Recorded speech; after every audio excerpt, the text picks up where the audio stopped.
ഇന്ത്യയിൽ ആദ്യമായി സർക്കാർ ആശുപത്രിയിൽ ഒരു ഹൃദയമാറ്റ ശസ്ത്രക്രിയ നടത്തിയത് ഒരു മലയാളിയാണ്, ഡോക്ടർ ടി.കെ. ജയകുമാർ. ചരിത്രം കുറിച്ച നേട്ടമുണ്ടായത് കോട്ടയം മെഡിക്കൽ കോളേജ് ആശുപത്രിയിൽ 2015 സെപ്റ്റംബറിലായിരുന്നു അത്.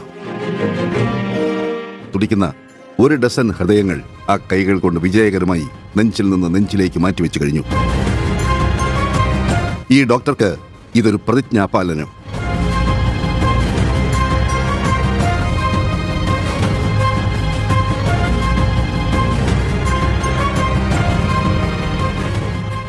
ഡോക്ടറുടെ ആദ്യത്തെ കുഞ്ഞ് പ്രസവത്തിന് പിന്നാലെ കണ്ണടച്ചു.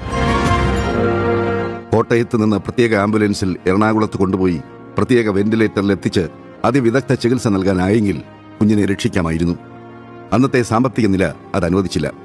യുവ ഡോക്ടറായ ആ അച്ഛൻ അന്നൊരു പ്രതിജ്ഞയെടുത്തു. ഇനിയുള്ള എൻ്റെ ജീവിതം ചികിത്സയ്ക്ക് പണമില്ലാത്തവരുടെ തുണയ്ക്ക്, ആ പ്രതിജ്ഞയില്ലാത്തവരുടെ തുണയ്ക്ക്. ആ പ്രതിജ്ഞയിൽ നിന്നാണ് ഇന്നത്തെ ജയകുമാർ ഡോക്ടർ പിറന്നത്.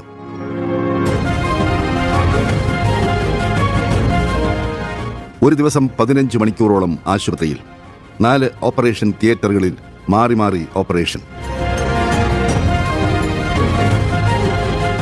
ജോലി തീരാൻ വല്ലാതെ വൈകിയാൽ ആശുപത്രിയിൽ തന്നെ ഉറങ്ങും. പലപ്പോഴും 2-3 മണിക്കൂർ മാത്രം ഉറക്കം. രാവിലെ വീട്ടിലെത്തി 20 മിനിറ്റ് യോഗ.